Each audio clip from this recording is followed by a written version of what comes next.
Good afternoon to one and all. This is Dr. K. Pushpa Rani, Associate Professor, Department of CSC, MLR Institute of Technology. So today we are going to discuss about the direct method using CP. What is CP stands for? CP stands for conditional proof. By using conditional proof, we have to check whether the given premises are valid or it is invalid. What is the format of conditional proof? That is a P tends to Q. This is the format of conditional proof. P tends to Q is the format of conditional proof. By using conditional proof, we have to prove that the given premises are valid or not. Let us discuss about the introduction of conditional proof. After that, we are going to discuss about some example problems to understand what is a direct method using CP. So this is called as a third inference rule. This is called as a third inference rule. What is the first inference rule? The first inference rule is nothing but a rule P. Second inference rule is rule T. Rule P is already present in the set of premises. Rule T is derived from the set of premises. This is the first inference rule. This is the second inference rule. Then CP rule, that is direct method using CP, is the third inference rule. So known as CP, or it is also called as rule of conditional proof. So what is the format of rule CP? Suppose if you can derive S from R. So if you want to derive S from R and a set of premises, not only that, but you are also going to derive a set of premises, then we can also use R tends to S premises alone. That means to derive the set of premises, whether it is a conditional proof or not, we are going to apply R tends to S as an additional premise. R tends to S as an additional premise. So this is the conditional statement. That's why we can written as a R tends to S. So rule CP is also called as a deduction theorem. Why it is called as a deduction theorem is we can derive. What we are going to derive? We can derive the conditional proof by applying the set of premises. In this case, suppose this is a format is R tends to S. This is the left hand side premise and S is the right hand side premise. In this case, whatever the premise that is present on the left hand side can be taken as an additional premise. That means R will be taken as an additional premise. Suppose there is a left hand side consisting of P tends to Q is the derivation. P tends to Q, then P will be considered as an additional premise. Take additional premise as R and S is derived from the set of premises. Whatever the statement that is present on the conclusion, net conclusion, left hand side, whatever the premise that is present can be taken as an additional premise. So consider the example, show that R tends to S. This is called as a conditional proof or conditional premise. We need to derive R tends to S. Can be derived by using the set of premises. So there are three premises as given in the example. One is P tends to Q tends to S is the first premise. Then negation or union P is the second premise. And Q is the third premise. From these three set of premises, what we are going to derive? We are going to derive R tends to S. In the case of R tends to S is the conclusion. From this conclusion, whatever the premise that is present on the left hand side can be considered as an additional premise. Additional premise. Apply, that is the step number 1. Step number 1. This is the step number and this is the premise number. Negation R tends union P. Negation or union P is already exist in the set of premises. If any premise is present in the set of premises, we can call it as rule P. Rule P. Next. Then next number is a premise number 2. Then it is the step number 2. Again consider as a or. So or will be taken as a assumed premise or it is an additional premise. How it will be considered? Based on the conclusion. What is the conclusion? Or tends to S is the conclusion. So from that conclusion, left hand side, whatever the premise is present, that can be taken as an additional premise. It is also existing in the set of premises, so we can call it as rule P. Next, after that, from premise number 1 and 2, we can derive 3. How it is possible? According to the conditional statement, P tends to Q is negation P or Q. This is the implication. This is the implication. From this statement, negation or union P is present. What it derives? R tends to P. R tends to P. R tends to P and R. R tends to P and R. What it derives? According to the implication number 10, it derives P. It derives P. Or R tends to P derives P. So that is not present in the set of premises. It can be derived from rule number 1 and 2 and apply the implication number 10. We are going to derive that set of premises. So we can call it as rule T. Next. So 3 is completed. Then automatically the step number start with 4. Then implication number is 4. Write the next premise. P tends to Q tends to S. It is already exist in the set of premises. We can call it as rule P. We can call it as rule P. Next. So from step number 3 and step number 4. Step number 3 and step number 4. So P tends to Q derives what? Q.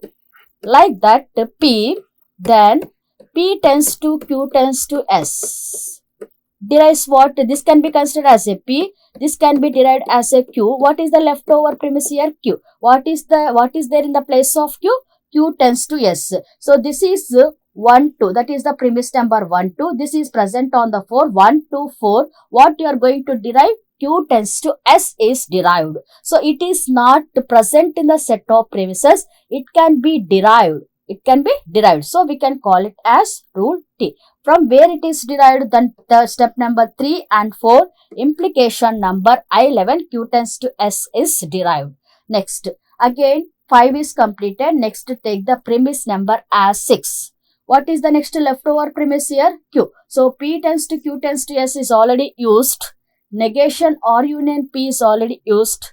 The leftover premise is Q. Then Q is placed. It is present in the set of premises. So we can call it as rule P. Can call it as rule P.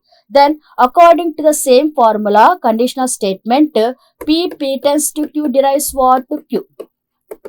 So here Q tends to S. Then Q derives what? S. So S is derived. So what is the step number? Q tends to S is present in 1 to 4. Then Q is present in 6. So from 1 to 4, 6, S is derived. S is derived. It is derived from the set of premises. Which premises? Q tends to S is present on step number 5 and Q is present on step number 6 and apply implication number 11. We are going to derive S. Or is derived from the root number 2. Then from 1 to 4, 6, S is derived. Both are to be combined as a conditional statement. Then it is called as a rule CP. So the conclusion is derived from the set of premises. Then it is a valid inference. We can say that it is a valid inference. If any premises are derived from the set of premises, then we can say that it is a valid inference. Next coming to this one more example for better understanding. Show that P tends to S can be derived from the set of premises. So negation P or Q, negation Q or R, and R tends to S. So these three are the set of premises. What we are going to derive? What is the conditional statement? P tends to S. Remember, all the conditional statement consisting of a derivation like P tends to Q, Q tends to S, like this. Okay, that is a conditional statements are present. So we need to derive the conclusion as P tends to S. There are three premises as given in the statement. So start with the step number 1 and premise number 1. So you can use any premise in any order, no problem. but the final objective is to derive the conclusion. Negation P or Q. Negation P or Q, it is already present in the set of premises, so we can call it as rule P. That is step number 1. Next, we are using new premise. We are not deriving. So, I add new number called 2. Then 2. So, from the conclusion, whatever the operator or it is a premise that is present on the left hand side can be taken as an additional premise or it is a assumed premise. So, from this P tends to S, P is present on the left hand side. So, P can be considered as a additional premise or it is a assumed premise. It is already present on the set of premises. We can call it as rule P. Next, from 1 and 2. So, that is the formula. P tends to Q implies negation P or Q. So, from this one, we are derived as a P tends to Q. P tends to Q, P, then P get cancelled. We are going to get the premise as 1. It is derived. From where it is derived, rule number 1 and 2, implication number I10, Q is derived. Q is derived. If it is any derived premises or present, then we can call it as rule T. Next, 3 is completed, then premise number is 4 and step number is also 4. Take the second premise from the set of premises, negation Q or R, that is already exist in the set of premises. We can call it as rule P. From 1 to 4, how it is written? Q tends to R and then Q. Q tends to R derives what? Q get cancelled. R is the derived premise or is derived. From where it is derived? Step number 3, 4 and implication number 10. Or is derived. Or is derived. The step number 5 is completed. We are going to take the next premise number as 6. Leftover premise is or tends to S. Or is there? Or tends to S. Or tends to S is already exist in the set of premises. We can call it as rule P. We can call it as rule P. Next, or tends to S. We are going to derive as a S. Or is present on 1 to 4. Or tends to S is present on 6. Then total we are going to take from 1 to 4, 6. It is the step number 7. S is derived. So, S is derived from the or tends to S. Or is present on the step number 5. Or tends to S is present on step number 6. And apply the implication number 11. S is derived. From the step number 2, P is derived. From the step number 7, S is derived. So, from 1 to 4, 6, P tends to S is the conclusion. So, that is the rule CP. So, the conclusion is derived from the set of premises. Then we can call it as it is a valid inference. It is a valid inference. So, now consider one more example for understanding what is a conditional proof. So, there is some theory type of question has given in this example. Then how to convert this statement into a symbolic form. Then how to verify whether it is the conclusion is a valid or not. Example, if there was a ball game, then traveling was difficult. If they arrived on time, then traveling was not difficult. They arrived on time, therefore there was no ball game. Show that these statements constitute a valid argument or not.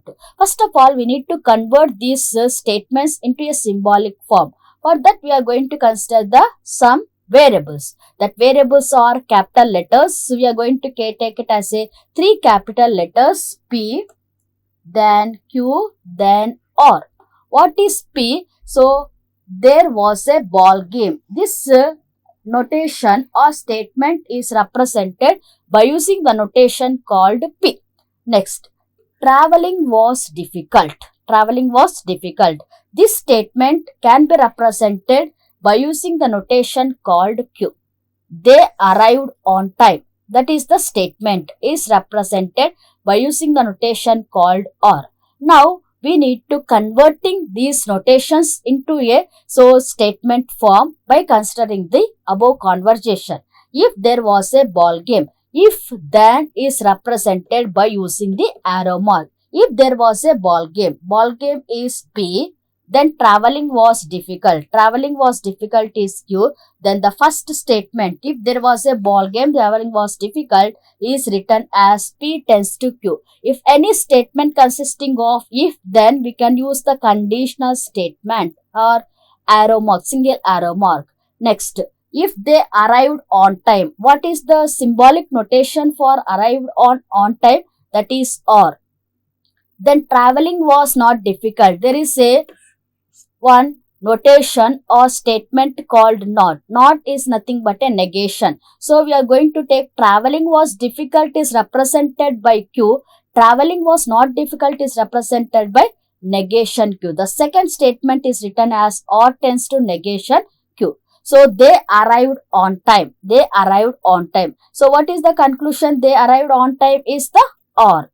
They arrived on time as the or. So what is the conclusion? There was no ball game. What is the notation for ball game? P. But we are going to derive the conclusion as negation P. Negation P is the conclusion. So we need to derive this conclusion from the set of premises. Then it is a valid argument. If the conclusion is not derived from the set of premises, then it is not a valid argument. Consider the premise number 1, step number 1, or tends to negation Q. It is already exist in the set of premises. So we can call it as rule P. Next. So or tends to negation Q is nothing but a, how we can derive? So that is a P tends to Q is nothing but a negation P or Q. Then what about or tends to negation Q is written as negation or union Q. Negation Q. So negation Q. So or should get cancelled. Then we are going to get negation Q. So it is already considered. It is already present in the set of premises. From 1 to premise number 1 and 2, negation Q is derived. So it is derived premise. We can call it as rule T. By applying the implication number 1 and 2 and implication number 11, we are going to get negation Q. Next, take P tends to Q. So that is step number 3 is completed. Next, take step number 4 and it is the premise number 4. P tends to Q. It is exist in the set of premises. So we can call it as rule P. Next, 4. Then from 3 and 4. So we can take it as a P tends to Q is written as negation Q as well as negation P. So that is the equivalence rule. So this P tends to Q is written as negation Q tends to negation P. It is derived. From where it is derived? Step number 4 is derived. So we can call it as rule T. And the implication as a P tends to Q is written as negation P tends to negation P. Negation Q tends to negation P. Next, from 1 to, that is negation Q. And negation P, what you are going to derive? Negation P. So this is a negation Q tends to P, negation P. The common premise is negation P. Both get cancelled. The leftover premise is negation P. So this is present on the step number 1 to. This is present on 4. From 1 to 4, step number 6 is negation P. It is derived. From where it is derived? Step number 3 and then step number 5 it is derived. And implication number 11, negation P is derived. What is the conclusion? Negation P is the conclusion. So the conclusion is derived from the set of premises. So it is a valid argument. So for whatever the rules of inference, the final statement is we need to derive the conclusion. If the conclusion is derived from the set of premises, we can say that it is a valid argument. So what we have discussed up to now, so direct method using CP. CP means conditional proof. So what is the statement of the form? It is consisting of a conditional statement. In the case of conditional statement, whatever the premise that is present on the left hand side can be taken as an additional premise to show that the conclusion is a valid. And also we discuss some example problems on conditional proof. Thank you.